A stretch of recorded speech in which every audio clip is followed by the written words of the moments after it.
तुम्हारी लाइफ कोई constant party नहीं है। तुम्हारी जिंदगी एक जंग है। तुम्हारे एक्सक्यूजेस और तुम्हारे आलस के खिलाफ कभी ना खत्म होने वाली एक जद्दोजहद है। तुम्हें पता है कि वो क्या चीज़ है जो विनर्स और ड्रीमर्स को अलग बनाती है?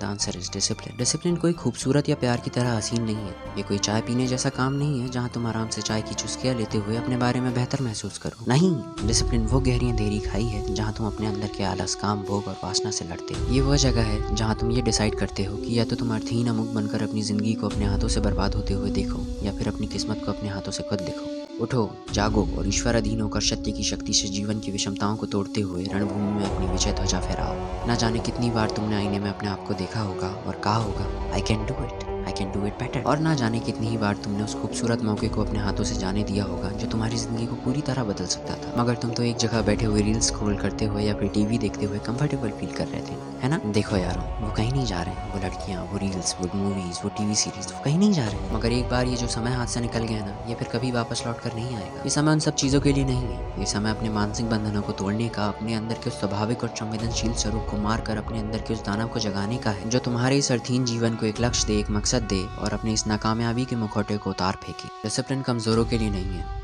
ये उनके लिए है जो साहस रखते हो, जो अपनी अशक्तियों को भुलाकर सत्य के प्रकाश की ओर उठने की हिम्मत रखते हो, जो मुश्किलों से बचने के बहाने नहीं मगर उनके जवाब ढूंढते हो। समय किसी का इंतजार नहीं करता और जो कामयाब होते हैं वो ना तो सबसे ज्यादा टैलेंटेड होते हैं और ना ही सबसे ज्यादा स्मार्ट होते हैं, मगर वो सबसे ज्यादा डिसिप्लिन जरूर होते हैं। इससे फर्क नहीं पड़ता कि तुम आज कैसा महसूस कर रहे हो। तुम थके हुए हो, तुम्हारा आत्मविश्वास डगमगा रहा है, तुम्हें आलस आ रहा है, तुम्हें तुम्हारा दिमाग गिव अप करने को कह रहा है। इन सबसे कोई फर्क नहीं पड़ता। फर्क पड़ता है तो सिर्फ इस बात से कि तुम क्या चुनते हो। या तो तुम अपने कर्म को चुनकर अपने लक्ष्य के और भी पास जा सकते हो या फिर हमेशा की तरह एक कदम और अंधकार की ओर बढ़ा सकते हो। The choice is yours. Winners और लूजर्स में यही तो अंतर होता है। वो चुनते हैं वो नहीं जो उन्हें सबसे ज्यादा पसंद है, बल्कि वो जिसकी उन्हें सबसे ज्यादा जरूरत है। वो चुनते हैं अपनी परिस्थितियों के विपरीत।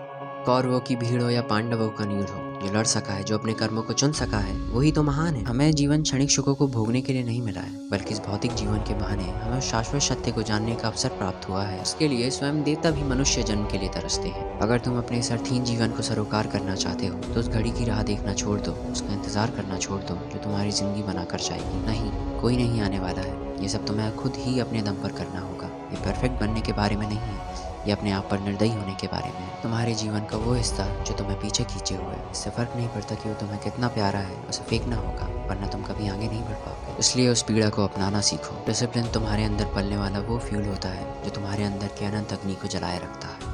तुम्हें दूसरों की परमिशन लेने की जरूरत नहीं है। अगर तुम्हें किसी की परमिशन लेने की जरूरत है तो वह तुम्हारे अंदर का वो योद्धा जिसे तुम ना जाने कितने वक्त से अंदर दबाए बैठे हो। वो योद्धा ना जाने कितने वक्त से तुमसे ये कह रहा है कि तुम ये नहीं हो। ये जो तुम अपने आप को बिखर जाने देते हो, शरीर को खंडर बनाते हो, हर एक दिन अपने आप को मरते हुए देखते हो, ये तुम नहीं हो, कभी भी नहीं थे। तुम बस भटक गए हो। तुम तो मनुष्यों के सामाजिक सत्य असत्य के बंधनों को तोड़कर मानव इतिहास को एक नई दिशा देने के लिए जन्मे हो। You meant to be great. अगर हम अपने लक्ष्यों को पाना चाहते हैं तो उसके लिए कोई शॉर्टकट नहीं है, और अगर होता भी है तो उसकी हालत कुछ ऐसी होती है कि success without respect, wealth without restraint and power without responsibility. थोड़ी देर के लिए वीडियो बंद करो और इमेजिन करो कि तुम्हारे लक्ष्य एक विशाल पर्वत की चोटी है जिसकी नियति में हारना लिखा है, और तुम उसे जीतने के लिए पर्वत के नीचे खड़े हो। बस तुम्हें उसे शिद्दत से चाहना होगा। फोकस, डिटर्मिनेशन और पूरे सेल्फ डिसिप्लिन के साथ तुम्हें उस पर्वत पर धीरे धीरे चढ़ना होगा और जीतना होगा। और एक बात जरूर याद रखना कि अगर छोटे छोटे कदम मेहनत से उठाओगे तो बड़ी से बड़ी मंजिल आसानी से पाओगे। जब तुम छोटे थे तुम अपने माँ बाप के कंधों पर चले थे, मगर अब तुम बड़े हो चुके हो तो इस बात को समझो